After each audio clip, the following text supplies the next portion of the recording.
ನಮಸ್ತೆ ಸ್ನೇಹಿತರೆ, ಕನ್ನಡ ದೀಪ ಯೂಟ್ಯೂಬ್ ಚಾನಲ್ಗೆ ನಿಮಗೆಲ್ಲರಿಗೂ ಆತ್ಮೀಯವಾದಂಥ ಸ್ವಾಗತವನ್ನು ಕೋರುತ್ತಾ, ಹಿಂದಿನ ಸಂಚಿಕೆಯಲ್ಲಿ ಅಲಂಕಾರಗಳ ಬಗ್ಗೆ ತಿಳ್ಕೊತಾ ಇದ್ವಿ. ಅದರಲ್ಲಿ ಈಗಾಗಲೇ ಶಬ್ದಾಲಂಕಾರದ ಬಗ್ಗೆ ಸಂಪೂರ್ಣವಾದಂಥ ಮಾಹಿತಿಯನ್ನು ಕಲೆ ಹಾಕಿದ್ದೀವಿ.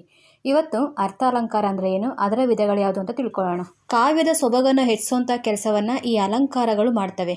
ಅದು ಶಬ್ದದಿಂದ ಆಗಿರ್ಬೋದು ಅಥವಾ ಅರ್ಥದಿಂದಲೂ ಸಹ ಆಗಿರ್ಬೋದು. ಒಂದು ಕಾವ್ಯ ಆಗಿರ್ಬೋದು ಅಥವಾ ಒಂದು ಪದ್ಯ ಆಗಿರ್ಬೋದು ಅಥವಾ ನಾವು ಪ್ರತಿನಿತ್ಯ ಕೇಳುವಂತಹ ಯಾವುದೋ ಒಂದು ಫಿಲಮ್ ಸಾಂಗು ಶಬ್ದ ಸಾಮರ್ಥ್ಯದಿಂದ ನಮ್ಮ ಕಿವಿಗೆ ಆನಂದವನ್ನು ತಂದುಕೊಟ್ರೆ, ಅದೇ ಫಿಲಮ್ ಸಾಂಗು ಅದರ ಅರ್ಥದಿಂದ ನಮ್ಮ ಹೃದಯ ಮತ್ತು ಬುದ್ಧಿಗೆ ಆನಂದವನ್ನು ತಂದುಕೊಡುತ್ತೆ.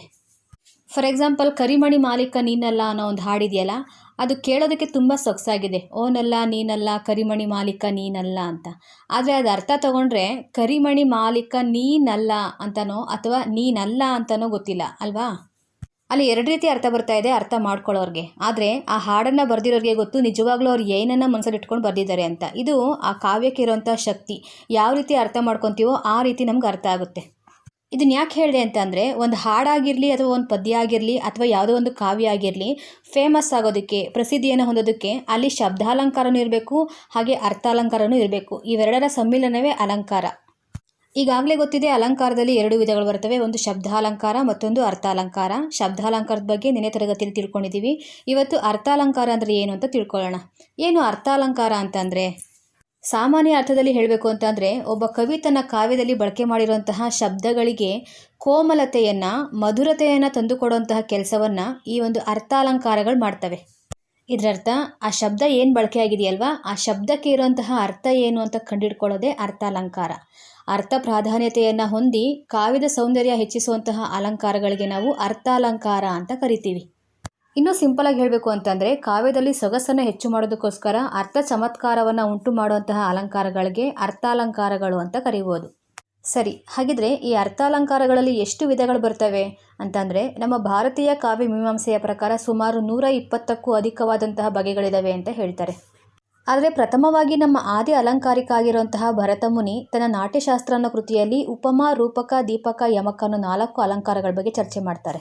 ಈ 4 ಅಲಂಕಾರಗಳನ್ನು ಒಳಗೊಂಡಂತೆ ಪ್ರಮುಖವಾಗಿ 9 ಅಲಂಕಾರಗಳ ಬಗ್ಗೆ ಇವತ್ತು ಚರ್ಚೆ ಮಾಡೋಣ. ಓಕೆನಾ. ಮೊದಲನೇದಾಗಿ ಉಪಮಾ ಅಲಂಕಾರ, 2 ರೂಪಕ ಅಲಂಕಾರ, 3 ದೀಪಕ ಅಲಂಕಾರ, 4 ಉತ್ಪ್ರೇಕ್ಷ ಅಲಂಕಾರ, 5 ದೃಷ್ಟಾಂತ ಅಲಂಕಾರ, 6 ಅರ್ಥಾಂತರ ನ್ಯಾಸ ಅಲಂಕಾರ, 7 ಶ್ಲೇಷಾಲಂಕಾರ, 8 ವಿರೋಧಾಭಾಸ ಅಲಂಕಾರ, 9 ಅತಿಶಯೋಕ್ತಿ ಅಲಂಕಾರ. ನಮ್ಮ ಕನ್ನಡ ಸಾಹಿತ್ಯದಲ್ಲಿ ಇಷ್ಟು ಪ್ರಮುಖವಾದಂಥ ಅಲಂಕಾರ ಅಂತ ಹೇಳಿದ್ದಾರೆ. ಹಾಗಾಗಿ ಇದನ್ನು ಅಧ್ಯಯನ ಮಾಡಲೇಬೇಕು. ಆದರೆ ಅರ್ಥಾಲಂಕಾರ ಅಂತಂದರೆ ಪ್ರಮುಖವಾಗಿ 6 ಅಲಂಕಾರಗಳು ಅಂತ ಕೆಲವೊಂದು ಬುಕ್ಸಲ್ಲಿ ಹೇಳ್ತಾರೆ. ಯಾವುದು ಅಂದರೆ ಉಪಮಾ, ರೂಪಕ, ದೀಪಕ, ಉತ್ಪ್ರೇಕ್ಷೆ, ಹಾಗೆ ಶ್ಲೇಷಾಲಂಕಾರ, ದೃಷ್ಟಾಂತ ಅಲಂಕಾರ ಅಂತ. ನಾವು ಬರೀ 6 ಅಲಂಕಾರಗಳ ಬಗ್ಗೆ ತಿಳ್ಕೊಳ್ಳೋದು ಬೇಡ, ಒಟ್ಟು 9 ಅಲಂಕಾರಗಳ ಬಗ್ಗೆ ತಿಳ್ಕೊಂಡಿದ್ರೆ ನಮಗೆ ಎಲ್ಲ ಎಕ್ಸಾಮ್ಗೂ ಯೂಸ್ ಆಗುತ್ತೆ, ಹೌದಲ್ವಾ. ಸರಿ, ನಾವಿಲ್ಲಿ ಕಾವ್ಯ ಮೀಮಾಂಸೆ ಭಾಗವನ್ನು ಒಂದು ಸ್ವಲ್ಪ ನೆನಪಿಸ್ಕೋಬೇಕಾಗುತ್ತೆ. ಯಾಕಂದರೆ ಅಲ್ಲಿ ಅಲಂಕಾರ ಪ್ರಸ್ಥಾನ ಅಂತ ಒಂದು ಭಾಗನೇ ಇದೆ ಅಲ್ವಾ. ಹಾಗಾಗಿ ಈ ಅಲಂಕಾರ ಸಿದ್ಧಾಂತಕ್ಕೆ ವ್ಯವಸ್ಥಿತವಾದಂತಹ ಚೌಕಟ್ಟನ್ನು ಹಾಕಿಕೊಟ್ಟವ್ರು ಯಾರು ಅಂತಂದರೆ ಭಾಮಹ ಕವಿ. ಅವರು ನಖಾಂತಮಪಿ ನಿರ್ಭೂಷಂ ವಿಭಾತಿ ವನಿತಾ ಮುಖಂ ಅಂತ ಹೇಳ್ತಾರೆ. ಅಂದರೆ ಅಲಂಕಾರ ಅಂದರೆ ಎಷ್ಟು ಚೆನ್ನಾಗಿ ಹೇಳ್ತಾರೆ ನೋಡಿ ಅವರು. ಹೆಣ್ಣಿನ ಮುಖ ಅಂದವಾಗಿದ್ದರೂ ಒಡವೆಗಳಿಲ್ಲದಿದ್ದರೆ ಯಾವ ರೀತಿ ಶೋಭಿಸೋದಿಲ್ವೋ ಅದೇ ರೀತಿ ಅಲಂಕಾರಗಳಿಲ್ಲದಂತಹ ನೇರ ನುಡಿ ವಾರ್ತೆಯಾಗುತ್ತೆ, ಅದು ಒಂದು ಕಾವ್ಯ ಅಂತ ಅನ್ಸೋದಿಲ್ಲ ಅಂತ ಹೇಳ್ತಾರೆ. ಹೌದು ತಾನೇ. ಇವಾಗ ಒಂದು ಕೃತಿಯಲ್ಲಿ ಏನೂ ಅಲಂಕಾರಗಳೇ ಇಲ್ಲ, ಯಾವ ಸೌಂದರ್ಯನೂ ಇಲ್ಲ ಅಂತಂದರೆ ಆ ಕೃತಿ ಬೋರ್ ಅನಿಸುತ್ತೆ, ಓದಿಸ್ಕೊಂಡು ಹೋಗೋದಿಲ್ಲ ಅದು. ಅದೇ ಕೆಲವೊಂದಿಷ್ಟು ವರ್ಣನೆ ಇರಬೇಕು. ಸ್ತ್ರೀಯ ವರ್ಣನೆನೋ ಅಥವಾ ಒಬ್ಬ ಪುರುಷನ ಅವನ ಪರಾಕ್ರಮದ ವರ್ಣನೆ ಇರ್ಬೋದು ಅಥವಾ ಒಂದು ಪ್ರಕೃತಿಯ ವರ್ಣನೆ ಇರ್ಬೋದು. ಈ ಥರ ಕೃತಿಯಲ್ಲಿ ವರ್ಣರಂಜಿತವಾಗಿ ಕೌತುಕವನ್ನು ಉಂಟು ಮಾಡುವಂಥ ರೀತಿಯಲ್ಲಿ ಬರೆದಿದ್ರೆ ನಮಗೆ ಆಸಕ್ತಿ ಹೆಚ್ಚಾಗುತ್ತೆ. ಇನ್ನು ಮುಂದಕ್ಕೆ ಏನಾಗುತ್ತೆ ತಿಳ್ಕೊಬೇಕಲ್ಲ, ಕುತೂಹಲ ಹೆಚ್ಚಾಗಿ ಇನ್ನೂ ಓದೋಣ ಅಂತ ಅನಿಸುತ್ತೆ. ಇದು ಆ ಕೃತಿಯನ್ನು ರಸವತ್ತಾಗಿ ಅಲಂಕಾರಗಳ ಮೂಲಕ ವರ್ಣನೆ ಮಾಡಿರೋದ್ರಿಂದ ಸಾಧ್ಯ ಆಯಿತು. ಹಾಗಾಗಿ ಈ ಅಲಂಕಾರಗಳು ಕಾವ್ಯದಲ್ಲಿ ಪ್ರಮುಖವಾದಂತಹ ಪಾತ್ರವನ್ನು ವಹಿಸ್ತವೆ. ಇವಾಗ ನಾವು ಉದಾಹರಣೆ ಸಹಿತವಾಗಿ ಈ ಅಲಂಕಾರಗಳ ಬಗೆಗಳ ಬಗ್ಗೆ ತಿಳ್ಕೊತೀವಲ್ವಾ, ಆವಾಗ ಗೊತ್ತಾಗುತ್ತೆ ಕಾವ್ಯದಲ್ಲಿ ಯಾವ ರೀತಿ ವರ್ಣನೆ ಮಾಡಿದ್ದಾರೆ ಅಂತ. ಮೊದಲನೇದಾಗಿ ಅರ್ಥಾಲಂಕಾರದಲ್ಲಿ ಪ್ರಮುಖವಾಗಿ ಉಪಮಾಲಂಕಾರ. ಏನು ಉಪಮಾಲಂಕಾರ ಅಂತಂದರೆ, 2 ವಸ್ತುಗಳಿಗೆ ಪರಸ್ಪರವಾಗಿ ಇರುವಂತಹ ಹೋಲಿಕೆಯನ್ನು ಹೇಳೋದೇ ಉಪಮಾಲಂಕಾರ. ಈ ಹೋಲಿಕೆಯನ್ನು ಹೇಳೋದಕ್ಕೆ ಉಪಮಾಲಂಕಾರದಲ್ಲಿ ಪ್ರಮುಖವಾಗಿ 4 ಘಟಕಾಂಶಗಳು ಬರ್ತವೆ. ಮೊದಲನೇದಾಗಿ ಉಪಮೇಯ, 2 ಉಪಮಾನ, 3 ಉಪಮಾವಾಚಕ ಹಾಗೂ 4 ಸಮಾನ ಧರ್ಮ. ಇಲ್ಲಿ ಉಪಮೇಯ ಅಂತಂದರೆ ಒಬ್ಬ ಕವಿಯಾಗಿರೋನು ಯಾವ ವಸ್ತುವನ್ನು ವರ್ಣಿಸ್ತಾನೋ ಅದನ್ನು ಉಪಮೇಯ ಅಂತ ಕರಿತೀವಿ. ವರ್ಣ್ಯ ವಸ್ತು ಅಂದರೆ ವರ್ಣಿತಕ್ಕೆ ಒಳಗಾಗುವಂತಹ ವಸ್ತು ಇದು. ನೆಕ್ಸ್ಟ್ ಉಪಮಾನ ಅಂತಂದರೆ ಆ ವರ್ಣಿತಕ್ಕೆ ಒಳಗಾಗಿರುವಂಥ ವಸ್ತುವನ್ನು ಯಾವ ಆಧಾರದ ಮೇಲೆ ವರ್ಣನೆ ಮಾಡ್ತಾ ಇದ್ದಾನೆ, ಯಾವ ವಸ್ತುವನ್ನು ಆಧಾರವಾಗಿ ಇಟ್ಕೊಂಡು ಅಥವಾ ಮಾನದಂಡವಾಗಿ ಇಟ್ಕೊಂಡು ವರ್ಣನೆ ಮಾಡ್ತಾ ಇದ್ದಾನೆ ಅನ್ನೋದೇ ಉಪಮಾನ. ಫಾರ್ ಎಕ್ಸಾಂಪಲ್, ಮಗುವಿನ ಮೈ ಹತ್ತಿಯಂತೆ ಮೃದು, ಮಗುವಿನ ಮೈ ಹತ್ತಿಯಂತೆ ಮೃದು. ಈ ವಾಕ್ಯದಲ್ಲಿ ನಾನು ಯಾರನ್ನು ವರ್ಣನೆ ಮಾಡ್ತಾ ಇದ್ದೀನಿ, ಯಾರ ತ್ವಚೆ ತುಂಬ ಸಾಫ್ಟ್ ಆಗಿದೆ ಅಂತ ಹೇಳ್ತಾ ಇದ್ದೀನಿ? ಮಗುವಿನ ಮೈ ಅಲ್ವಾ. ಈ ಮಗುವಿನ ಮೈ ಅನ್ನೋದು ಉಪಮೇಯ. ನಾನು ವರ್ಣನೆ ಮಾಡ್ತಾ ಇರೋದು ಮಗುವಿನ ಮೈಯನ್ನು, ಹಾಗಾಗಿ ಇದು ಉಪಮೇಯ ಆಗುತ್ತೆ. ಯಾವುದನ್ನು ಆಧಾರವಾಗಿ ಇಟ್ಕೊಂಡು ಮಗುವಿನ ಮೈ ತುಂಬ ಸಾಫ್ಟ್ ಆಗಿದೆ, ಮೃದುವಾಗಿದೆ ಅಂತ ಹೇಳ್ತಾ ಇದ್ದೀನಿ? ಹತ್ತಿಯನ್ನು ಆಧಾರವಾಗಿ ಇಟ್ಕೊಂಡು ಹೇಳ್ತಾ ಇದ್ದೀನಲ್ವಾ, ಹಾಗಾಗಿ ಹತ್ತಿ ಅನ್ನೋದು ಉಪಮಾನ ಆಗುತ್ತೆ. ಹತ್ತಿ ತುಂಬಾ ಸಾಫ್ಟ್ ಆಗಿರುತ್ತೆ, ಆ ಮಗುವಿನ ತ್ವಚೆ ಕೂಡ ಅಷ್ಟೇ ಸಾಫ್ಟ್ ಆಗಿದೆ ಅನ್ನೋದು ನನ್ನ ಒಂದು ಅನಿಸಿಕೆ. ಹಾಗಾಗಿ ಅವೆರಡಕ್ಕೂ ಕಂಪೇರ್ ಮಾಡಿ ಹೇಳ್ತಾ ಇದ್ದೀನಿ. ಇಲ್ಲಿ ಉಪಮಾ ವಾಚಕ ಉಪಮೇಯ ಮತ್ತು ಉಪಮಾನಗಳಿಗೆ ಸಂಬಂಧವನ್ನು ಕಲ್ಪಿಸುವಂಥ ರೀತಿಯಲ್ಲಿ ಒಂದು ಪದ ಬರುತ್ತೆ. ಉಪಮಾ ವಾಚಕ ಅಂತಂದರೆ ಅಂತೆ ಅಂತ. ನಾನು ಹೇಳ್ತ ಸೆಂಟೆನ್ಸ್ ನೋಡಿ, ಮಗುವಿನ ಮೈ ಹತ್ತಿಯಂತೆ ಮೃದು. ಇಲ್ಲಿ ಅಂತೆ ಅನ್ನೋದು ಉಪಮೇಯ ಉಪಮಾನಗಳಿಗೆ ಸಂಬಂಧವನ್ನು ಕಲ್ಪಿಸುವಂತಹ ಒಂದು ಪದ. ಈ ಹತ್ತಿ ಥರ ಮಗುವಿನ ತ್ವಚೆ, ಮಗುವಿನ ಮೈ ಮೃದುವಾಗಿದೆ ಅನ್ನೋ ಒಂದು ಅರ್ಥ. ಇನ್ನು 4ನೇ ಘಟಕಾಂಶ ಸಮಾನ ಧರ್ಮ. ಸಮಾನ ಧರ್ಮದಲ್ಲಿ ಉಪಮೇಯ ಮತ್ತು ಉಪಮಾನಗಳಿಗಿರುವಂತಹ ಸಾಧಾರಣ ಅಥವಾ ಸಮಾನ ಗುಣ ಏನು ಅಂತ ಕಂಡುಹಿಡ್ಕೊಬೇಕು. ಯಾವುದು ಹಾಗಿದೆ ಸಮಾನ ಧರ್ಮ? ಮಗುವಿನಲ್ಲೂ ಹತ್ತಿಯಲ್ಲೂ ಒಂದೇ ಥರ ಇರೋದು ಮೃದುತನ ಅಲ್ವಾ. ಮೃದು ಅನ್ನೋದು ಸಮಾನ ಧರ್ಮ ಆಗುತ್ತೆ. ಮಗುವಿನ ಮೈ ಹತ್ತಿಯಂತೆ ಮೃದು ಅಂತ ಹೇಳಿದೆ, ಹತ್ತಿನೂ ಸಾಫ್ಟ್ ಆಗಿರುತ್ತೆ, ಮಗುವಿನ ತ್ವಚೆನೂ ಕೂಡ ಸಾಫ್ಟ್ ಆಗಿದೆ. ಅರ್ಥ ಆಗಿದೆ ಅಂತ ಅಂದ್ಕೊಂಡಿದ್ದೀನಿ. ಈ 4 ಪ್ರಮುಖ ಘಟಕಾಂಶಗಳನ್ನು ಆಧಾರವಾಗಿ ಇಟ್ಕೊಂಡು ನಾವು ಉಪಮಾಲಂಕಾರವನ್ನು ನೋಡಬೇಕು. ಹಾಗಿದ್ರೆ ಮತ್ತೊಮ್ಮೆ ಉಪಮಾಲಂಕಾರ ಅಂತಂದರೆ ಏನು? 2 ವಸ್ತುಗಳಿಗಿರುವಂತಹ ಪರಸ್ಪರ ಸಾದೃಶ್ಯ ಸಂಪತ್ತನ್ನು ಹೋಲಿಸಿ ವರ್ಣಿಸಿದ್ರೆ ಅದನ್ನು ನಾವು ಉಪಮಾಲಂಕಾರ ಅಂತ ಕರಿತೀವಿ. ಈ ಉಪಮಾಲಂಕಾರದಲ್ಲೂ 2 ವಿಧಗಳು ಬರ್ತವೆ. ಒಂದು ಪೂರ್ಣೋಪಮಾಲಂಕಾರ, 2 ಲುಪ್ತೋಪಮಾಲಂಕಾರ. ಇದರ ಅರ್ಥಗಳು ಹೆಸರಲ್ಲೇ ಇದೆ ನೋಡಿ. ಪೂರ್ಣೋಪಮಾಲಂಕಾರ ಅಂತಂದರೆ 4 ಘಟಕಾಂಶಗಳನ್ನು ಯಾವುದು ಒಳಗೊಂಡಿರುತ್ತೋ ಅದನ್ನು ಪೂರ್ಣೋಪಮಾಲಂಕಾರ ಅಂತ ಕರಿಬೋದು. ಉಪಮೇಯ, ಉಪಮಾನ, ಉಪಮಾವಾಚಕ, ಸಮಾನ ಧರ್ಮ, ಈ 4 ಅಂಶಗಳನ್ನು ಒಳಗೊಂಡಿರೋದು ಪೂರ್ಣೋಪಮಾಲಂಕಾರ. ಇನ್ನು ಲುಪ್ತೋಪಮಾಲಂಕಾರ ಅಂತ ಅಂದರೆ ಈ 4 ಘಟಕಾಂಶಗಳಲ್ಲಿ ಯಾವುದಾದ್ರೂ ಒಂದು ಇಲ್ದಲೇ ಇರೋದನ್ನು ನಾವು ಲುಪ್ತೋಪಮಾಲಂಕಾರ. ಇಲ್ಲದೆ ಇರೋದು ಅಂತಂದರೆ ಅಡಗಿರೋದು ಇರುತ್ತೆ ಆದರೆ ಕಣ್ಣಿಗೆ ಕಾಣೋದಿಲ್ಲ, ಈ ಥರ ಇದ್ದರೆ ಅದನ್ನು ಲುಪ್ತೋಪಮಾಲಂಕಾರ ಅಂತ ಕರೀತಾರೆ. ಇವಾಗ ಒಂದೆರಡು ಎಕ್ಸಾಂಪಲ್ಸ್ನ ನೋಡೋಣ. ಮೊದಲನೇದಾಗಿ ಪೂರ್ಣೋಪಮಾಲಂಕಾರಕ್ಕೆ. ಮಗುವಿನ ಮುಖವು ತಾವರೆಯಂತೆ ಮೃದುವಾಗಿದೆ. ಮಗುವಿನ ಮುಖವು ತಾವರೆಯಂತೆ ಮೃದುವಾಗಿದೆ. ಹಾಗೆ ನೋಡಿದ್ದು ಮಗುವಿನ ಮೈ ಹತ್ತಿಯಂತೆ ಮೃದುವಾಗಿದೆ ಅಂತ, ಆದರೆ ಇಲ್ಲಿ ಬೇರೆ ಥರ ಇದೆ. ಇದಕ್ಕೆ 4 ಘಟಕಾಂಶಗಳನ್ನ ಬರ್ಕೊಬೇಕು. ಪೂರ್ಣೋಪಮಾಲಂಕಾರ ಅಂತಂದರೆ 4 ಘಟಕಾಂಶಗಳು ಇರಬೇಕು ಅಂತ ಅರ್ಥ ಅಲ್ವಾ. ಉಪಮೇಯ, ಉಪಮಾನ, ಉಪಮಾವಾಚಕ, ಸಮಾನ ಧರ್ಮ. ಏನು ಉಪಮೇಯ ಅಂತಂದರೆ ಕವಿ ಯಾವ ವಸ್ತುವನ್ನು ವರ್ಣಿಸ್ತಾನೋ ಅದನ್ನು ಉಪಮೇಯ ಅಂತ ಹೇಳ್ತೀವಿ. ಇಲ್ಲಿ ಮಗುವಿನ ಮುಖವು ತಾವರೆಯಂತೆ ಮೃದುವಾಗಿದೆ. ಯಾರನ್ನ ತಾವರೆಯಂತೆ ಮೃದುವಾಗಿದೆ ಅಂತ ಹೇಳ್ತಾ ಇರೋದು? ಮಗುವಿನ ಮುಖವನ್ನ ಅಲ್ವಾ. ಹಾಗಾಗಿ ಇದು ವರ್ಣ್ಯ ವಸ್ತು, ಮಗುವಿನ ಮುಖ, ಉಪಮೇಯ ಆಗುತ್ತೆ. ನೆಕ್ಸ್ಟ್ ಉಪಮಾನ, ಯಾವುದನ್ನು ಆಧಾರವಾಗಿಟ್ಕೊಂಡು ಮಗುವಿನ ಮುಖ ಮೃದುವಾಗಿದೆ ಅಂತ ಹೇಳ್ತಾ ಇರೋದು? ತಾವರೆ ಹೂವನ್ನು ಆಧಾರವಾಗಿಟ್ಕೊಂಡು, ಹಾಗಾಗಿ ಇಲ್ಲಿ ಉಪಮಾನ ತಾವರೆ ಹೂ ಆಗುತ್ತೆ. ಉಪಮಾ ವಾಚಕ ಅಂತಂದರೆ ಇವೆರಡಕ್ಕೂ ಸಂಬಂಧವನ್ನು ಕಲ್ಪಿಸ್ತಾ ಇರುವಂಥ ಪದ ಅಂತೆ. ಮಗುವಿನ ಮುಖವು ತಾವರೆಯಂತೆ ಮಗುವಿನ ಮುಖ ಮೃದುವಾಗಿದೆ ಅಲ್ವಾ, ಹಾಗಾಗಿ ಇಲ್ಲಿ ಉಪಮಾವಾಚಕ ಅಂತೆ, ಸಂಬಂಧ ಕಲ್ಪಿತವಾದಂತಹ ಪದ. ನೆಕ್ಸ್ಟ್ ಸಮಾನ ಧರ್ಮ. ಈ ಮಗುವಿನ ಮುಖ ಮತ್ತು ತಾವರೆಯಲ್ಲಿ ಏನು ಕಾಮನಾಗಿ ಕಾಣ್ತಿರುವಂತಹ ಒಂದು ಗುಣ? ಮೃದುತನ ಅಲ್ವಾ. ಮೃದು ಅನ್ನೋದು ಸಮಾನ ಧರ್ಮ.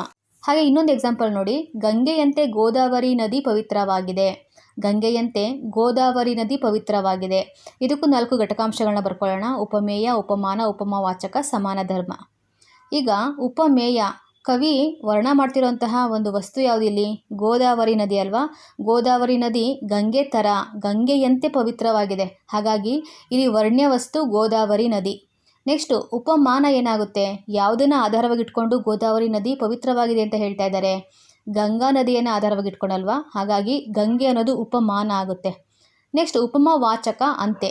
ಸಮಾನ ಧರ್ಮ ಏನು? ಇಲ್ಲಿ 2 ನದಿಗಳು ಪವಿತ್ರವಾಗಿದೆ ಅನ್ನೋ ಅರ್ಥ ಕೊಡ್ತಾ ಇದೆ, ಹಾಗಾಗಿ ಪವಿತ್ರ ಅನ್ನೋದು ಸಮಾನ ಧರ್ಮ. ಇನ್ನು ಲುಪ್ತೋಪಮಾಲಂಕಾರಕ್ಕೂ ಒಂದು ಎಕ್ಸಾಂಪಲ್ ನೋಡಬೇಕಲ್ವಾ.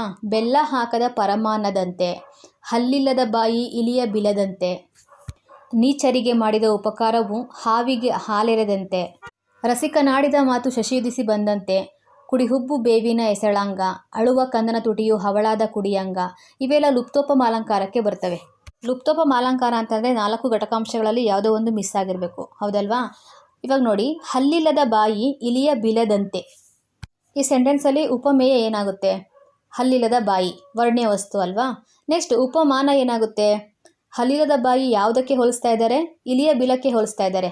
ಹಾಗಾಗಿ ಉಪಮಾನ ಇಲಿಯ ಬಿಲ ಅನ್ನೋದು. ಇನ್ನು ಉಪಮಾ ವಾಚಕ ಅಂತೆ ಅನ್ನೋ ಪದನೂ ಇದೆ. ಹಲ್ಲಿಲ್ಲದ ಬಾಯಿ ಇಲಿಯ ಬಿಲದಂತೆ, ಇಲಿಯ ಬಿಲದ ಥರ ಹಲ್ಲಿಲ್ಲದ ಬಾಯಿ ಕಾಣ್ತಾ ಇದೆ ಅನ್ನೋ ಅರ್ಥ ಬರ್ತಾ ಇದೆ.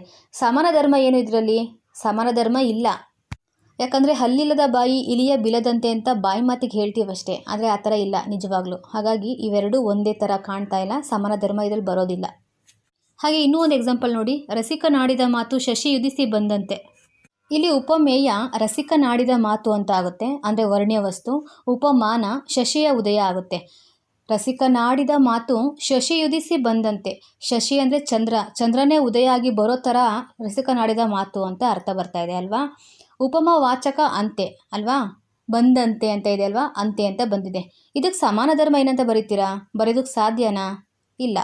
ನಾವು ಅದೆಷ್ಟೇ ರಸವತ್ತಾಗಿ ಮಾತಾಡಿದ್ರು, ರಸಿಕತನದಲ್ಲಿ ಮಾತಾಡಿದ್ರು, ಶಶಿ ಅಥವಾ ಚಂದ್ರ ಯಾವಾಗ ಉದಯ ಆಗಬೇಕೋ ಆವಾಗಲೇ ಉದಯ ಆಗ್ತಾನೆ. ಅಥವಾ ನಮಗಿಷ್ಟ ಬಂದಾಗ ಉದಯ ಆಗ್ತಾರಾ? ನಮಗಿಷ್ಟ ಬಂದಾಗ ಬರ್ತಾರಾ? ಬರೋದಿಲ್ಲ. ಇವೆಲ್ಲ ಮಾತಿಗೆ ಸರಿ. ಇದನ್ನೇ ನಾವು ಅರ್ಥ ಚಮತ್ಕಾರಗಳು ಅಂತ ಹೇಳೋದು. ಅರ್ಥಾಲಂಕಾರದಲ್ಲಿ ಅರ್ಥ ಚಮತ್ಕಾರ ತುಂಬಾ ಪ್ರಾಮುಖ್ಯತೆಯನ್ನು ವಹಿಸ್ತವೆ. ಒಂದು ರೀತಿ ಹೊಗಳಿಕೆ ಮಾತು ಅಂತ ಹೇಳ್ತಿರಲ್ಲ, ಭಲೆ ಭಲೆ ನೀನು ಸಖತ್ತಾಗಿ ಮಾತಾಡಿದೆ, ನಿನ್ನ ಮಾತು ಒಳ್ಳೆ ಚಂದ್ರನೇ ಉಟ್ಬಿಟ್ನೇನೋ, ಹುಣ್ಣಿಮೆ ಬೆಳದಿಂಗಳಲ್ಲಿ ಹಾಲು ಕುಡ್ದಂಗಾಯಿತು, ಈ ಥರ ಮಾತಾಡ್ತೀವಲ್ಲ.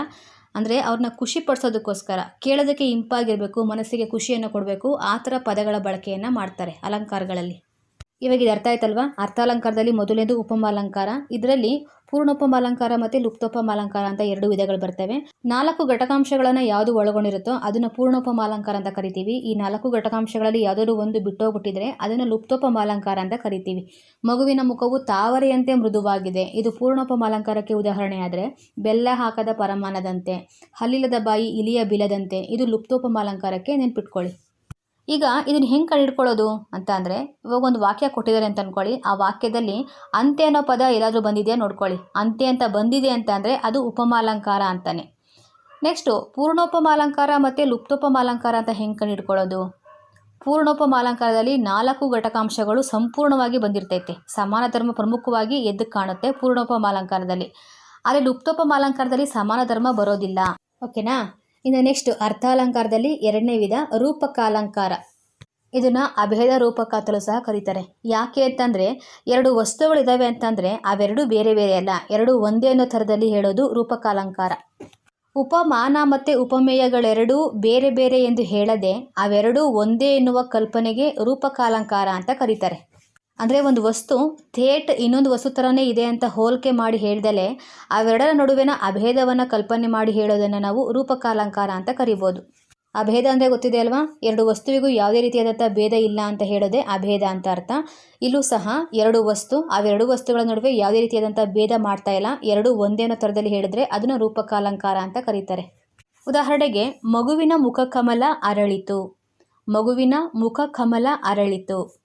ಇಲ್ಲೂ ಸಹ 4 ಘಟಕಾಂಶಗಳು ಬರ್ತವೆ. ಮೊದಲನೇದು ಉಪಮೇಯ, 2 ಉಪಮಾನ, 3 ಅಭೇದ ಕಲ್ಪನೆ, 4 ಸಮನ್ವಯ. ನೋಡಿ, ಅಲ್ಲಿ ಉಪಮಾ ವಾಚಕ ಬಂದಿತ್ತು, ಇಲ್ಲಿ ಅಭೇದ ಕಲ್ಪನೆ ಬಂತು. ಯಾಕಂದರೆ ಅಲ್ಲಿ ಈ ವಸ್ತು ಅದೇ ಥರನೇ ಇದೆ ಅಂತ ಹೇಳೋದಕ್ಕೆ ಅಂತ್ಯ ಪದವನ್ನು ಉಪಯೋಗ ಮಾಡಿಕೊಂಡು ಉಪಮಾ ವಾಚಕ ಮಾಡಿಕೊಂಡ್ರು. ಆದರೆ ಇಲ್ಲಿ ರೂಪಕದಲ್ಲಿ ಈ 2 ವಸ್ತುಗಳು ಒಂದೇ ಥರನೇ, ಯಾವುದೂ ಭೇದ ಇಲ್ಲ ಅನ್ನೋದಕ್ಕೆ ಅಭೇದ ಕಲ್ಪನೆಯನ್ನು ಇಲ್ಲಿ ಉಪಮಾ ವಾಚಕದ ಬದಲಾಗಿ ನೋಡ್ತೀವಿ. ಇನ್ನು 4ನೇ ಘಟಕಾಂಶ ಸಮನ್ವಯ. ಅಲ್ಲಿ ಸಮಾನ ಧರ್ಮ ನೋಡಿದ್ವಿ. 2 ವಸ್ತುಗಳಿರುವಂತಹ ಕಾಮನ್ ಗುಣ ಯಾವುದು, ಸಮಾನ ಗುಣ ಯಾವುದು ಅಂತ ಕಂಡುಹಿಡ್ಕೊಂಡು ಸಮಾನ ಧರ್ಮದಲ್ಲಿ ಬರ್ಕೋತಾ ಇದ್ವಿ. ಆದರೆ ಇಲ್ಲಿ ಸಮನ್ವಯದಲ್ಲಿ ಇವೆರಡೂ ಒಂದೇ ಅಂತ ಹೇಳ್ತಿದ್ದೀರಲ್ವಾ, ಹೆಂಗೆ ಅದನ್ನ ಇಲ್ಲಿ ಡಿಫೈನ್ ಮಾಡಿ ಇರೋದು ಸಮನ್ವಯ. ಎಕ್ಸಾಂಪಲ್ ನೋಡಿ, ಮಗುವಿನ ಮುಖ ಕಮಲ ಅರಳಿತು. ಈ ಒಂದು ವಾಕ್ಯದಲ್ಲಿ ಉಪಮೇಯ ಯಾವುದಾಗುತ್ತೆ? ಯಾವುದನ್ನು ಕವಿ ವರ್ಣ್ಯ ಮಾಡ್ತಾ ಇದ್ದಾನೆ? ವರ್ಣ್ಯ ವಸ್ತು ಯಾವುದಿಲ್ಲಿ? ಮಗುವಿನ ಮುಖ ಅನ್ನೋದು ಉಪಮೇಯ ಆಗುತ್ತೆ. ಉಪಮಾನ ಏನಾಗುತ್ತೆ ಇಲ್ಲಿ ಅಂದರೆ, ಮಗುವಿನ ಮುಖವನ್ನು ಯಾವುದನ್ನು ಆಧಾರವಾಗಿ ಇಟ್ಕೊಂಡು ವರ್ಣನೆ ಮಾಡ್ತಾ ಇದ್ದಾರೆ ಅಂತಂದರೆ ಕಮಲದ ಹೂವನ್ನು ಆಧಾರವಾಗಿ ಇಟ್ಕೊಂಡು ವರ್ಣನೆ ಮಾಡ್ತಾ ಇದ್ದಾರೆ. ಹಾಗಾಗಿ ಉಪಮಾನ ಕಮಲ ಅಂತ ಆಗುತ್ತೆ. ಮಗುವಿನ ಮುಖ ಕಮಲ ಅರಳಿತು. ಇಲ್ಲಿ ಮುಖ ಕಮಲದಂತೆ ಅರಳಿತು ಅಂತ ಬಂದಿಲ್ಲ, ಮಗುವಿನ ಮುಖ ಕಮಲ, ಮಗುವಿನ ಮುಖನೇ ಕಮಲದ ಹೂವು ಅಂತ ಹೇಳ್ತಾ ಇರೋದು. ಮಗುವಿನ ಮುಖ ಕಮಲ ಅರಳಿತು. ಹಾಗಾಗಿ ಇಲ್ಲಿ ಅಭೇದ ಕಲ್ಪನೆ ಮುಖ ಮತ್ತು ಕಮಲ ಎರಡೂ ಒಂದೇ ಅನ್ನೋದು. ಕಮಲದ ಹೂವು ಎಷ್ಟು ಸುಂದರವಾಗಿದೆಯೋ, ಎಷ್ಟು ಮೃದುವಾಗಿದೆಯೋ, ಎಷ್ಟು ಆಕರ್ಷಕವಾಗಿದೆಯೋ, ಮಗುವಿನ ಮುಖ ಕೂಡ ಅದೇ ಥರನೇ ಇದೆ, ಥೇಟ್ ಹಾಗೆ ಇದೆ. ಹಾಗಾಗಿ ಅವೆರಡು ಬೇರೆ ಅಲ್ಲ, ಮಗುವಿನ ಮುಖ ಕಮಲ ಅಂತ ಒಟ್ಟಾಗಿ ಹೇಳ್ತಾ ಇದ್ದಾರೆ. ಸಮನ್ವಯ ಏನಾಗುತ್ತೆ ಇಲ್ಲಿ? ಉಪಮೇಯ ಮತ್ತು ಉಪಮಾನ ಎರಡಕ್ಕೂ ಯಾವುದೇ ವ್ಯತ್ಯಾಸ ಇಲ್ಲ. ಮಗುವಿನ ಮುಖ ಕಮಲ, ಅದಕ್ಕೋಸ್ಕರನೇ ಒಟ್ಟಾಗಿ ಹೇಳ್ತಾ ಇರೋದು. ಮಗುವಿನ ಮುಖ ಬೇರೆ ಅಲ್ಲ, ಆ ಕಮಲದ ಹೂವು ಬೇರೆ ಅಲ್ಲ, ಎರಡು ಒಂದೇ ಅನ್ನೋದನ್ನು ನಿರೂಪಿಸೋದ್ರಿಂದ ಇದು ರೂಪಕಾಲಂಕಾರ ಅಂತ ಬರಿಬೇಕು. ಇನ್ನೊಂದು ಎಕ್ಸಾಂಪಲ್ ನೋಡಿ, ತಾಯಿಯೇ ದೇವರು. ಈ ತಾಯಿಯೇ ದೇವರು ಅನ್ನೋ ಸೆಂಟೆನ್ಸಲ್ಲಿ ಉಪಮೇಯ ತಾಯಿ ಆಗುತ್ತೆ, ಉಪಮಾನ ದೇವರು ಅಂತ ಆಗುತ್ತೆ. ಅಭೇದ ಕಲ್ಪನೆಯಲ್ಲಿ ತಾಯಿ ಮತ್ತು ದೇವರು ಎರಡೂ ಒಂದೇ ಅಂತ ಬರ್ಕೊಬೇಕು. ನೆಕ್ಸ್ಟ್ ಸಮನ್ವಯದಲ್ಲಿ ಇಲ್ಲಿ ಉಪಮೇಯ ಮತ್ತು ಉಪಮಾನ ಎರಡಕ್ಕೂ ಯಾವ ವ್ಯತ್ಯಾಸ ಇಲ್ಲ, ಎರಡೂ ಒಂದೇ ಎಂದು ನಿರೂಪಿಸೋದ್ರಿಂದ ಇದನ್ನು ನಾವು ರೂಪಕ ಅಲಂಕಾರ ಅಂತ ಬರಿಬೋದು. ಅಂದರೆ ದೇವರು ಅಂದರೆ ತಾಯಿ ಅಂತಲೇ ಅರ್ಥ ಅಲ್ವಾ, ಹಾಗಾಗಿ ಎರಡೂ ಒಂದೇ, ರೂಪಕ ಅಲಂಕಾರ. ಇನ್ನೂ ಒಂದು ಎಕ್ಸಾಂಪಲ್ ನೋಡಿ, ಬಂಗಾರ ಮೋರೆ ತೊಳೆದೇನ. ಬಂಗಾರ ಮೋರೆ ತೊಳೆದೇನ, ಇದರಲ್ಲಿ ಉಪಮೇಯ ಮೋರೆ ಅಂತ ಆಗುತ್ತೆ, ಅಂದರೆ ಮುಖ ಅಂತ ಅರ್ಥ. ಬಂಗಾರ ಮೋರೆ, ಬಂಗಾರದ ಮುಖವನ್ನು ತೊಳಿತೀನಿ ಅನ್ನೋ ಅರ್ಥ ಬರ್ತಾ ಇದೆ, ಹಾಗಾಗಿ ಉಪಮೇಯ ಮೋರೆ, ಉಪಮಾನ ಬಂಗಾರ ಅಂತ ಆಗುತ್ತೆ. ಇನ್ನು ಇದಕ್ಕೆ ಅಭೇದ ಕಲ್ಪನೆ ಏನು, ಮೋರೆ ಮತ್ತು ಬಂಗಾರ ಎರಡೂ ಒಂದೇ. ಸಮನ್ವಯ ಏನಾಗುತ್ತೆ, ಉಪಮೇಯದ ಮೋರೆ ಅಥವಾ ಮುಖ, ಉಪಮಾನದ ಬಂಗಾರ, ಇವೆರಡಕ್ಕೂ ಯಾವುದೇ ವ್ಯತ್ಯಾಸ ಇಲ್ಲ, ಎರಡೂ ಒಂದೇ ಆಗಿರೋದ್ರಿಂದ ಇದು ರೂಪಕಾಲಂಕಾರ ಅಂತ ಬರಿಬೋದು. ಇನ್ನೊಂದೆರಡು ಎಕ್ಸಾಂಪಲ್ ನೋಡಿ, ನಿನ್ನ ತಾವರೆಗಣ್ಣು ಮನಸೆಳೆದವು. ದೇಹವೇ ದೇಗುಲ, ಅರಿವೇ ಗುರು, ಪುರದ ಪುಣ್ಯಂ ಪುರುಷ ರೂಪಿಂದೇ ಹೋಗುತ್ತಿದೆ, ಶಿರವೇ ಹೊನ್ನ ಕಳಸವಯ್ಯ, ಚಿಗುರು ಚಿನ್ನದ ನಡುವೆ ಹೂವ ಬಯಸುವರು, ವಿದ್ಯಾರ್ಥಿಯೊಂದು ರತ್ನ ಇತ್ಯಾದಿ. ನೆಕ್ಸ್ಟ್ ಮೂರನೇ ಅಲಂಕಾರ ದೀಪಕಾಲಂಕಾರ. ದೀಪಕಾಲಂಕಾರ ಅಂತ ಅಂದರೆ ಪ್ರಸ್ತುತ ಮತ್ತು ಅಪ್ರಸ್ತುತ ವಸ್ತುಗಳಲ್ಲಿ ಒಂದೇ ಧರ್ಮವಿದೆ ಅಂತ ವರ್ಣನೆ ಮಾಡಿದ್ರೆ ಅದನ್ನು ದೀಪಕಾಲಂಕಾರ ಅಂತ ಕರೀತಾರೆ. ಅಂದರೆ ಪ್ರಸ್ತುತ ವಿಷಯಗಳು, ಪ್ರಚಲಿತ ವಿಷಯಗಳು ವರ್ಣನೆ ಮಾಡಬೇಕಾದ್ರೆ ಮಧ್ಯೆ ಯಾವುದೋ ಅನಾವಶ್ಯಕ ವಿಷಯಗಳು ವರ್ಣನೆ ಆದರೆ ಅದನ್ನು ದೀಪಕಾಲಂಕಾರ ಅಂತ ಕರೀತಾರೆ. ಉದಾಹರಣೆ ಒಂದು ಪದ್ಯ ನೋಡಿ, ಎಳೆವರಿ ಮರೆಯದ ನಂದನವಂ, ಎಳೆ ಶಿಶು ವಿಹರಿಸದ ಪೂಗಳಂ, ಕಳವರದಿಂದ ಎಳೆ ಎಂಚೆಯಡಿ ಇಡದ ತೆಣ್ಬಳಲರ್ಬಕ ನಾಡದಂಗಳಂ ಮಂಜುಳವೇ. ಈ ಒಂದು ಪದ್ಯದಲ್ಲಿ ಕವಿ ವರ್ಣನೆ ಮಾಡ್ತಿರೋದು ಮಕ್ಕಳಾಡದ ಅಂಗಳವು, ಇದ್ರ ಬಗ್ಗೆ ಹೇಳ್ತಾ ಇದ್ದಾರೆ. ಇದು ಪ್ರಸ್ತುತ ವಿಷಯ, ಮಕ್ಕಳಿಲ್ಲದ ಅಂಗಳ ಅಂದವಿಲ್ಲ ಅಂತ ಹೇಳ್ತಾ ಇರೋದು.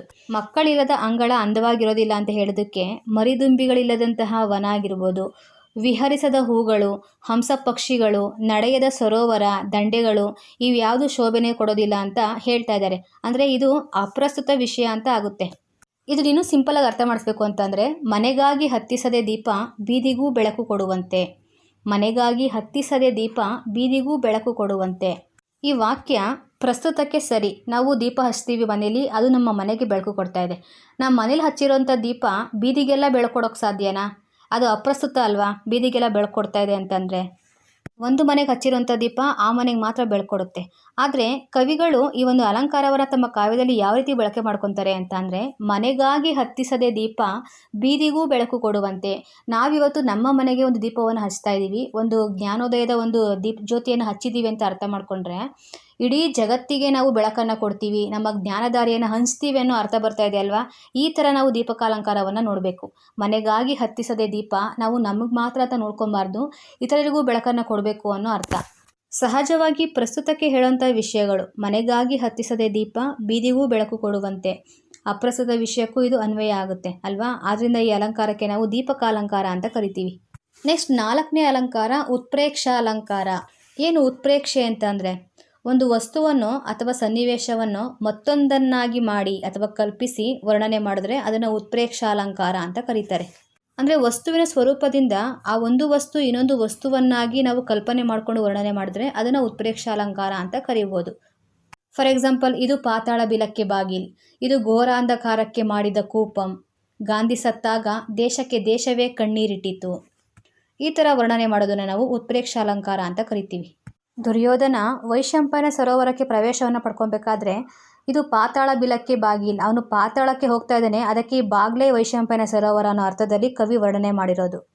ನಿಮಗೆ ಈಸಿಯಾಗಿ ಅರ್ಥ ಆಗಲಿ ಅನ್ನೋ ಕಾರಣಕ್ಕೆ ಇನ್ನೊಂದು ಸೆಂಟೆನ್ಸ್ ಕೊಟ್ಟಿದ್ದೀನಿ ನೋಡಿ, ಗಾಂಧಿ ಸತ್ತಾಗ ಇಡೀ ದೇಶಕ್ಕೆ ದೇಶವೇ ಕಣ್ಣೀರಿಟ್ಟಿತ್ತು. ಈ ವಾಕ್ಯದಲ್ಲಿ ಸಹಜವಾದಂಥ ಸತ್ಯ ಸಾವು, ಗಾಂಧಿಯವರ ಸಾವು ಅಲ್ವಾ, ಇದು ಸಹಜವಾದಂಥ ವಾಕ್ಯ. ಉತ್ಪ್ರೇಕ್ಷೆ ಏನಾಗುತ್ತೆ ಇಲ್ಲಿ, ದೇಶಕ್ಕೆ ದೇಶವೇ ಕಣ್ಣೀರಿಟ್ಟಿತ್ತು ಅನ್ನೋದು ಉತ್ಪ್ರೇಕ್ಷೆ ಅಲ್ವಾ. ಅಂದರೆ ನಮಗೆ ಗೊತ್ತಿಲ್ಲ ಇಡೀ ದೇಶಕ್ಕೆ ದೇಶನೇ ಗಾಂಧಿಯವರು ಸತ್ತೋದಾಗ ಹತ್ತಿರ ಇಲ್ವೋ ಗೊತ್ತಿಲ್ಲ, ಆದರೂ ಸಹ ನಾವು ದೇಶಕ್ಕೆ ದೇಶವೇ ಕಣ್ಣೀರಿಟ್ಟಿತ್ತು ಅಂತ ಹೇಳ್ತೀವಿ, ಉತ್ಪ್ರೇಕ್ಷೆಯಲ್ಲಿ ನಾವು ಹೇಳ್ತೀವಿ. ಇನ್ನೂ ಒಂದು ಎಕ್ಸಾಂಪಲ್ ನೋಡಿ, ಪಾಲ್ದುಂಬಿದ ಸಾಲ್ದೆನೆಗಳ ನೆಲ್ದುರಗಲ ನೊಲ್ದು ಸೀಳೆ ಗಿಳಿ ಭಯಂ ಭರದಿಂ, ಜೊಳ್ದಿಳ್ ಎಳೆಗಿಳಿ ವಂತಿರೆ ಬಂಬಲ್ ದೆರೆಯೋಳ್ ಪೊಳೆದು ಮಡಿಯ ನೀರೋಳ್ ತೊರ್ಕುಂ. ಏನು ಈ ಪದ್ಯದ ಅರ್ಥ? ಒಂದು ಗದ್ದೆಯಲ್ಲಿ ನೀರಿದೆ, ಆ ನೀರಲ್ಲಿ ಭತ್ತದ ತೆನೆಗಳ ಪ್ರತಿಬಿಂಬ ಕಾಣ್ತಾ ಇದೆ ಅನ್ನೋ ಅರ್ಥ ಮೇಲ್ನೋಟಕ್ಕೆ.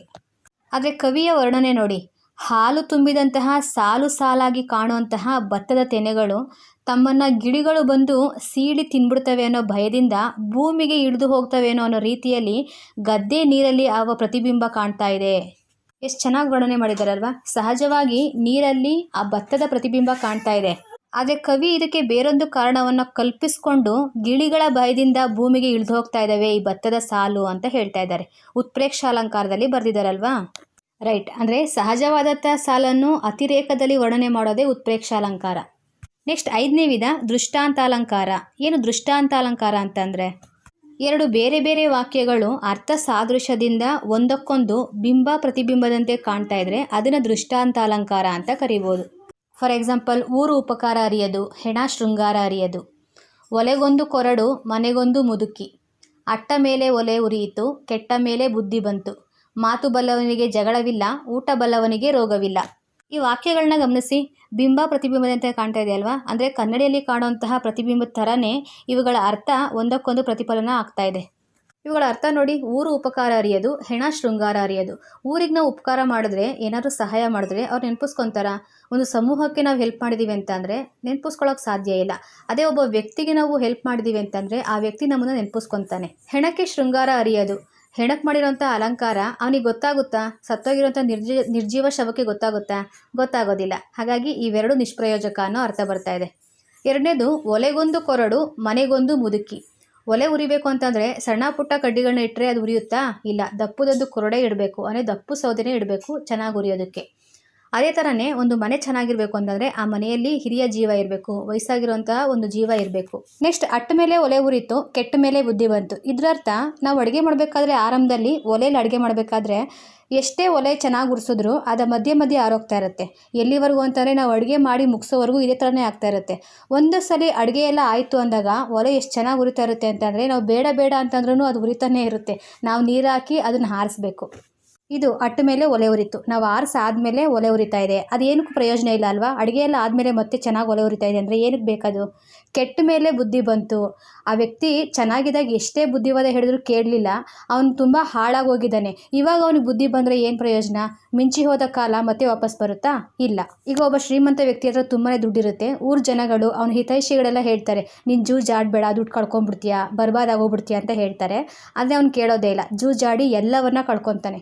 ಆವಾಗ ಅವ್ನಿಗೆ ಅರಿವಾಗುತ್ತೆ. ಎಲ್ಲವನ್ನ ಕಳ್ಕೊಂಡಾದ್ಮೇಲೆ ಅಯ್ಯೋ ನಾನು ಜೂಜಾಡಬಾರ್ದಾಗಿತ್ತು ಅಂತ ಅವನಿಗೆ ಅರಿವಾಗುತ್ತಲ್ಲ.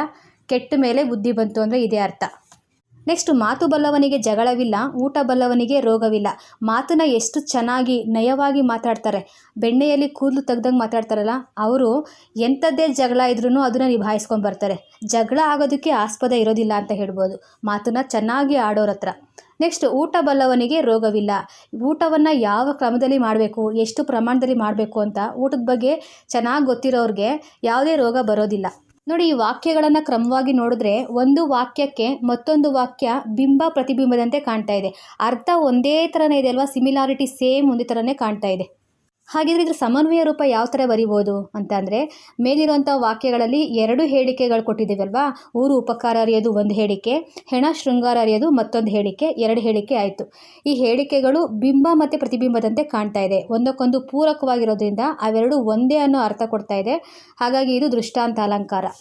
ಇಲ್ಲಿ 3 ಘಟಕಾಂಶಗಳನ್ನ ಮಾತ್ರ ನೋಡ್ತೀವಿ: ಉಪಮೇಯ, ಉಪಮಾನ ಹಾಗೆ ಸಮನ್ವಯ. ಕೊಟ್ಟಿರೋಂಥ 2 ಹೇಳಿಕೆಯಲ್ಲಿ ಮಾತು ಬಲ್ಲವನಿಗೆ ಜಗಳವಿಲ್ಲ ಅಂತನಾದರೂ ಉಪಮೇಯ ತಗೊಬೋದು, ಅಥವಾ ಊಟ ಬಲ್ಲವನಿಗೆ ರೋಗವಿಲ್ಲ ಅಂತನಾದ್ರೂ ಉಪಮೇಯಗೆ ತಗೊಬೋದು. ಯಾವ್ದು ಬೇಕಾದರೂ ತಗೊಬೋದು. ಯಾಕಂದರೆ ಸಮನ್ವಯ ಆಗೋದು 2 ಬೇರೆ ಬೇರೆ ವಾಕ್ಯಗಳಿದ್ರೂ ಸಹ ಅರ್ಥ ಸಾದೃಶ್ಯದಿಂದ ಒಂದಕ್ಕೊಂದು ಬಿಂಬ ಪ್ರತಿಬಿಂಬದಂತೆ ಕಾಣ್ತಾ ಇದೆಯಲ್ವಾ, ಒಂದೇ ಭಾವದಂತೆ ಕಾಣ್ತಾ ಇದೆಯಲ್ವಾ. ಹಾಗಾಗಿ ಇದು ದೃಷ್ಟಾಂತ ಅಲಂಕಾರ.